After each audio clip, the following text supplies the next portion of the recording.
Hi viewers, welcome to our channel. ప్రస్తుతం మనతో పాటు సీనియర్ జర్నలిస్ట్ దాము బాలా సార్ ఉన్నారు. వారితో మాట్లాడాం. నమస్కారం సార్. నమస్తే సార్, ఏపీలో అధికారం మారగానే మనం చూస్తున్నాం సిఐడి అండ్ సిట్ ఆఫీసులకు చెందిన ఫైబర్ నెట్ అన్నింటినీ కూడా సీజ్ చేసేసారు సార్. అంటే అంతకుముందు ఇవన్నీ కూడా చంద్రబాబు నాయుడు గారు అరెస్ట్లో కాస్త పాత్ర పోషించాయి. మరి ఇప్పుడు చంద్రబాబు నాయుడు గారు అటాక్ మొదలు పెట్టేశారు అంటున్నారు. దీనిపై మీ ఒపీనియన్ ఏంటి సార్? చంద్రబాబు నాయుడు గారు డైరెక్ట్గా ముఖ్యంగా అధికారుల మీద అటాక్ మొదలుపెట్టినారు. నిజానికి ఈయన కౌంటింగ్ ముందే మొదలుపెట్టారు. యాక్చువల్గా కౌంటింగ్ ముందే గవర్నర్కి లెటర్ రాశారు, ఆ తర్వాత సిఎస్ని అడిగారు, ఎలక్షన్ కమిషన్కి లెటర్ రాశారు. అంటే ఎవరిని అధికారులను రిలీవ్ చేయడం కానీ, ఫైల్స్ ఈ ఆఫీస్ అంటారు, ఈ ఆఫీస్లో అప్డేట్ చేస్తానంటే కూడా చంద్రబాబు ఆపిచ్చారు. ఇప్పుడు అప్డేషన్ ఏమీ వద్దు, ఆపండి అని చెప్పారు. అది కూడా ఆగిపోయింది. అలాగే ఆయన యాక్చువల్గా కౌంటింగ్కి ముందే ఆయన ముఖ్యమంత్రి ప్లేస్లోకి వెళ్ళిపోయారు. మేబీ ఆయనకి అంత క్లారిటీ ఉన్నట్టుంది తాను ముఖ్యమంత్రి అవుతానని. సో క్లియర్గా ముఖ్యమంత్రిలాగానే బిహేవ్ చేశారు. దాని మీద మనం ఒక వీడియోలో నేను చెప్పాను కూడా.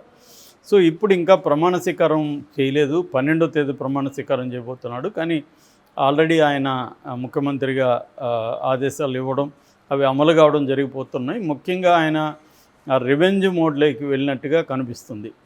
అంటే రివెంజ్ అంటే దీంట్లో రెండు రకాలు. ఒకటి, గత ప్రభుత్వంలో జరిగిన అవకతవకలు, లేకపోతే తనను వేధించిన అధికారులు, వీళ్ళ మీద ఆయన ఫస్ట్ ఫోకస్ చేస్తున్నట్టు కనబడుతుంది. రెండవది, మంత్రుల పేషీలు, వాటిలో ఫైల్స్ మాయం ఇక్కడ తెలంగాణలో అయినాయి కాబట్టి అలాగే అవ్వకూడదు అనేది రెండవ రకమైన ఇదే. ఈ రెండు రకంలో కనిపిస్తున్నాయి. ముఖ్యంగా ఆయన అధికారుల మీదే ఎక్కువ కోపంతో ఉన్నట్టుగా ఉన్నారు. ఎందుకంటే రాజకీయ నాయకులది తర్వాత చూసుకుంటాము, ముందు అధికారుల్ని చూసుకోవాలనేది ఉంది. ఇక్కడ ఒక రకంగా సిమిలర్గా ఉంది. రేవంత్ రెడ్డి ఏం చేస్తున్నాడో అదే చంద్రబాబు కూడా చేస్తున్నాడు. ఇంతే, రేవంత్ రెడ్డి కంటే వేగంగా చంద్రబాబు చేస్తున్నాడు. రేవంత్ రెడ్డి కూడా ఇక్కడికి రాగానే ఫస్ట్ అధికారుల మీదే టార్గెట్ చేశాడు. కేసీఆర్ పాలన 10 ఏళ్లలో అధికారులు ఎవరైతే ఉన్నారో వాళ్ళనే టార్గెట్ చేశాడు రేవంత్ రెడ్డి కూడా. ఇప్పుడు కూడా చంద్రబాబు కూడా అదే టార్గెట్ చేస్తున్నాడు. ముఖ్యంగా తనను నంద్యాలలో అరెస్ట్ చేసిన కొల్లి రఘురామరెడ్డి, ఆయన సిట్ ఆఫీసరు, సిఐడి సిట్, ఆయనను టార్గెట్ చేసినట్టు కనబడుతుంది. ఆయన ఈరోజు మర్యాదపూర్వకంగా కలవడానికి వచ్చినప్పుడు చంద్రబాబు కలవలేదు. పైగా డీజీపీ ఆఫీస్ నుంచి ఆయనకి ఇన్స్ట్రక్షన్స్ వచ్చాయి, నువ్వు నీ జాబ్ని పక్కన పెట్టేసి వచ్చి డీజీపీ ఆఫీసులో రిపోర్ట్ చేయమని. ఆయన వెళ్ళి డీజీపీ ఆఫీసులో రిపోర్ట్ చేశాడు. అట్లాగే ఇంతకుముందు ఎస్ఐబి చీఫ్గా ఉన్న ఆంజనేయులు, పిఎస్ఆర్ ఆంజనేయులు అంటారు ఆయన్ని. సో పిఎస్ఆర్ ఆంజనేయుల్ని కూడా ఎలక్షన్ కమిషన్ నిజానికి ఆయన్ని తీసేసింది. సో ఆయన కలవడానికి వస్తే కూడా చంద్రబాబు అపాయింట్మెంట్ ఇవ్వలేదు. సో ఎందుకంటే జనరల్గా ఎప్పుడు కూడా ఇంటెలిజెన్స్ చీఫ్లే ఎక్కువగా ప్రతిపక్షాల మీద, వాళ్ళ మీద నిఘా పెట్టడాలు, ఇవన్నీ ఇంటెలిజెన్స్ చీఫ్లే చేస్తుంటారు కాబట్టి వాళ్ళే గురవుతారు. సో అది కాకుండా సిఐడి ఈ సిట్ ఆఫీస్ను కూడా సీల్ చేసినారు. ఎందుకంటే దాంట్లోంచి ఫైల్స్ కానీ ఏవి పోకుండా దాన్ని సీల్ చేశారు. అట్లాగే ఫైబర్ నెట్ సంబంధించిన ఆఫీసులు. అంటే ఇవన్నీ కూడా క్లియర్గా మనకు అర్థమయ్యేది. నేను ఇందాక చెప్పినట్టుగా చంద్రబాబును, లోకేష్ని, వీళ్ళందరినీ కేసుల్లో ఇరికిచ్చి వీళ్ళని వెంటాడిన ఏ డిపార్ట్మెంట్స్ ఉన్నాయో ఆ డిపార్ట్మెంట్స్ ఫైల్స్ అవన్నీ ఏమేమి ఉన్నాయో అవన్నీ సీల్ చేసేసి వాళ్ళ మీద ప్రధానంగా చర్య తీసుకునేదానికి రెడీ అవుతున్నట్టుగా మనకు తెలుస్తుంది. ముఖ్యంగా డిప్యుటేషన్ మీద వచ్చిన అధికారులు రిలీవ్ చేయమని పెట్టుకుంటున్నారు. వాళ్ళని ఎవరిని కూడా రిలీవ్ చేయొద్దని చంద్రబాబు ఆల్రెడీ సిఎస్ని ఆదేశించాడు. నాకు తెలియకుండా ఎవరికి లీవులు ఇవ్వడం కానీ, రిలీవ్ చేయడం కానీ ఇవేం చేయొద్దని సిఎస్ నిన్న 20 నిమిషాలు నిలబెట్టి చంద్రబాబు క్లాస్ పీకాడు.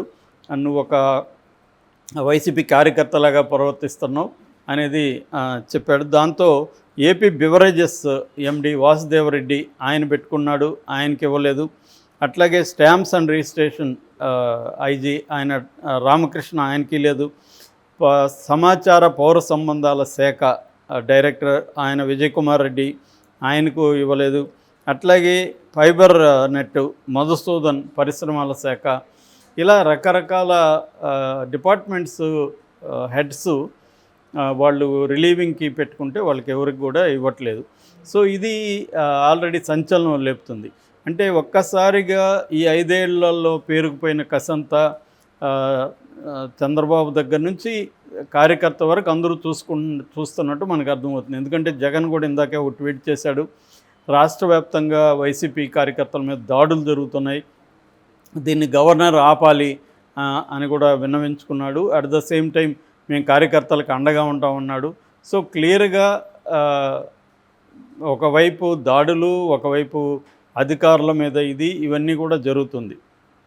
అంటే ఈ మనకి జగన్ ప్రభుత్వంలో ఓపెనింగ్లో ఇలా లేదు. నిజానికి చూస్తే ఆయన కొంత టైం తీసుకున్నాడు, కానీ చంద్రబాబుకి ఆ ఓపిక ఉన్నట్టుగా లేదు, ఇమ్మీడియట్గా స్టార్ట్ చేశాడు. ఇక్కడ రేవంత్ రెడ్డి కూడా అదే చేస్తున్నాడు.